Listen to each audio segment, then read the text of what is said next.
In this part of video, I'm going to discuss about the induced EMF and some numerical problem I will also discuss based on the three-phase induction motor.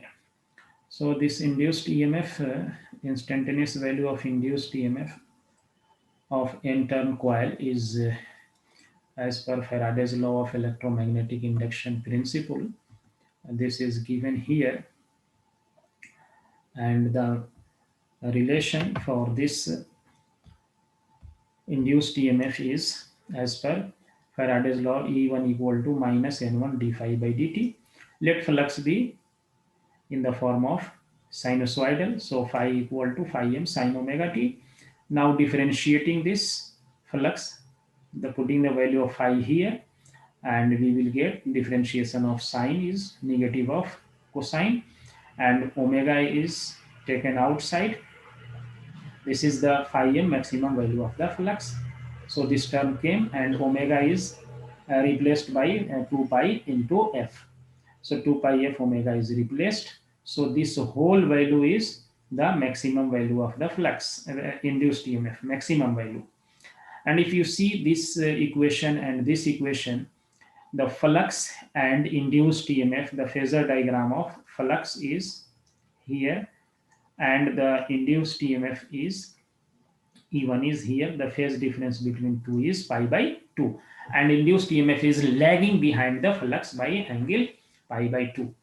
So the maximum value of the induced EMF is E1 max equal to N1 2 pi f phi m. This is the maximum value, and if you divide this maximum value by root 2 here, by dividing by root 2, then we have to divide here root 2. So this maximum value is now converted into RMS value, and by dividing root 2, and multiplied by pi 3.14, so we will get this value, even induced RMS value 4.44 flux multiplied by number of turn multiplied by pole, flux per pole. N1 is the number of turn in series per stator phase winding. F is the supply frequency. Phi p is the flux per pole. So this is the induced EMF equation. We have to use it also in the coming numerical.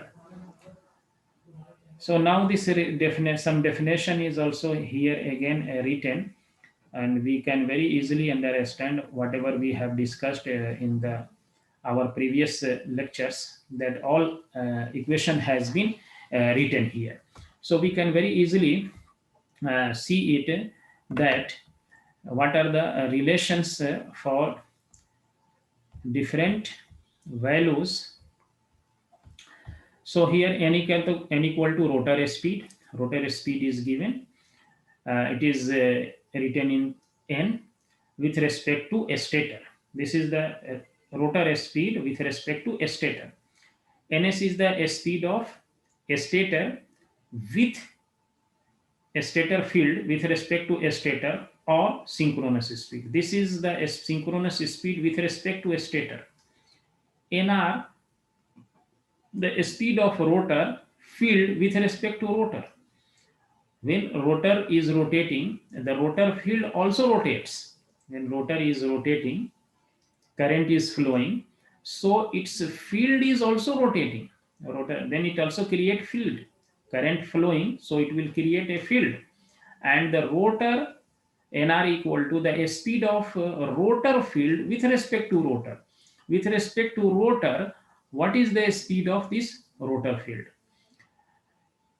S equal to slip, F equal to frequency of induced voltage in the stator.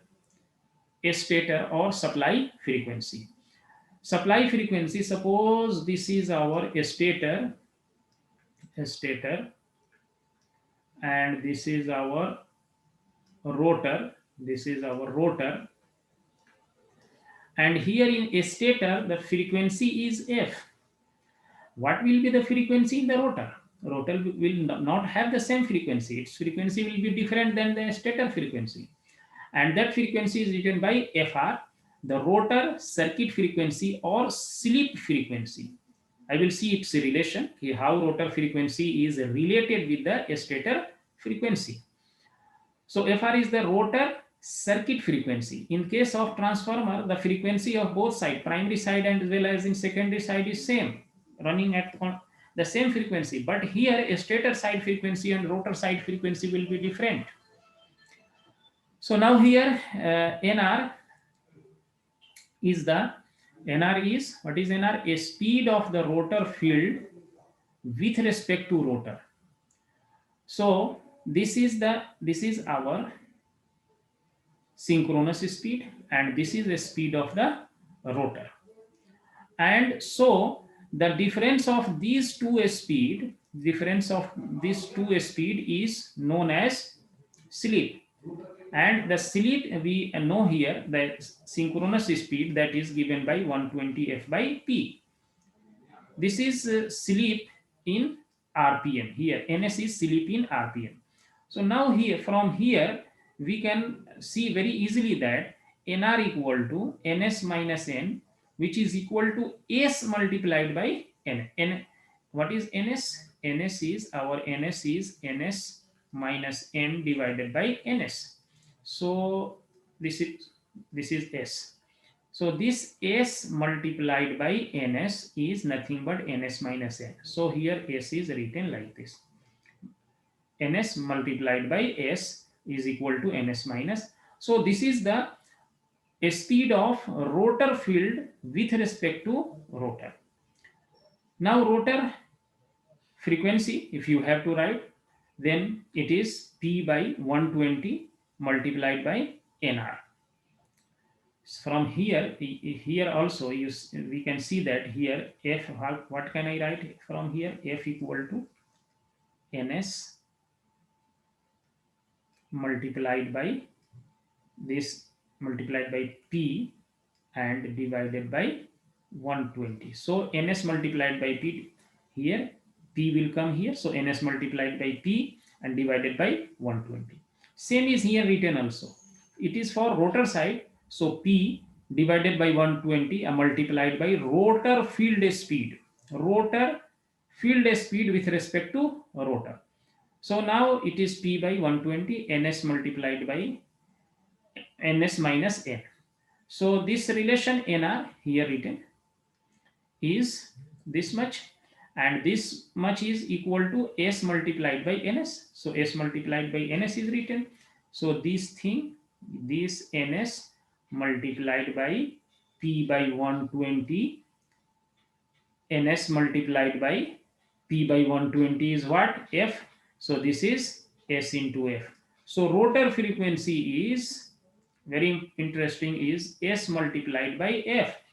Means rotor frequency, if a stator frequency is f and slip is s, then rotor frequency will be, suppose slip is 4%, for example 4%, and a stator frequency is 50 hertz. So what will be the rotor frequency? The frequency of rotor current will be 4%, means 0.04 multiplied by 50. So it will be how much? It will be 2 hertz. So its frequency will be 2 hertz only. A stator frequency is 50 hertz, a slip is 4%, then rotor frequency will be only 2 hertz. Frequency of rotor current will be 2 hertz. A simple example is given here to understand what we have discussed till now. So here question is a 3-phase 460 volt 100 HP 60 hertz 4-pole induction machine delivers rated power at a slip of 0.05, means slip is 5%. Determine the synchronous speed and motor speed. We have to find the synchronous speed first of all. The synchronous speed, simple formula is 120 f by p. Pole is given. How much pole is there? 4 pole is given. P is 4. Frequency is 60 hertz. So 120 multiplied by 60 divided by 4.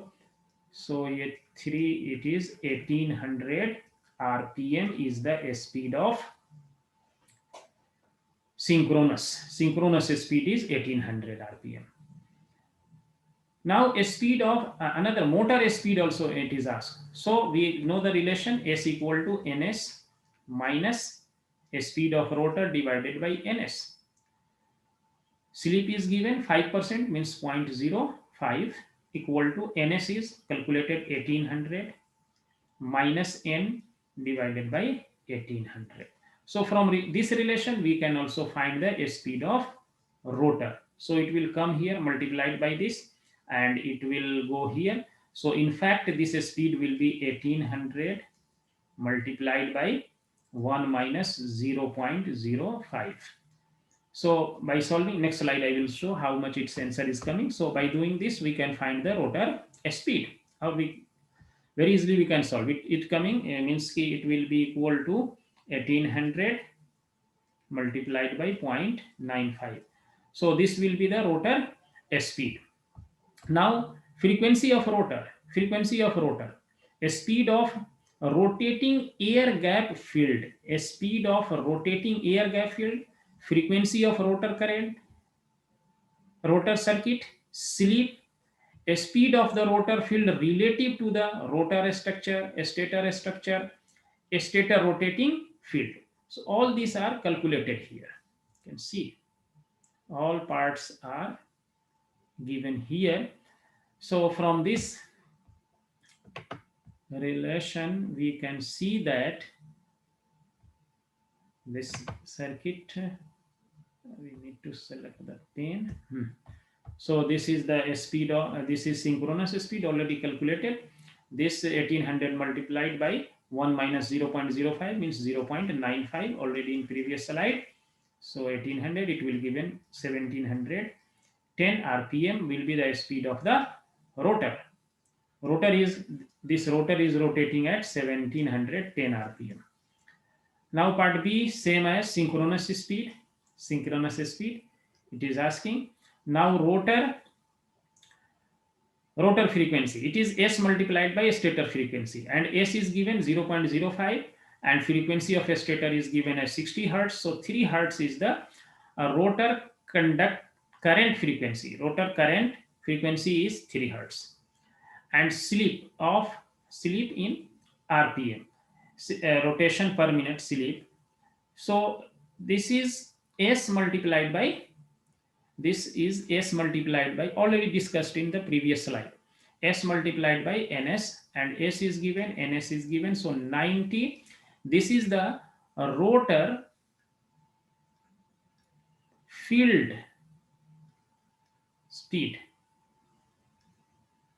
This is now part E is this portion is part E, this part E, a speed of rotor field relative to the rotor structure, stator structure, rotating magnetic field. These 3 parts has been given here.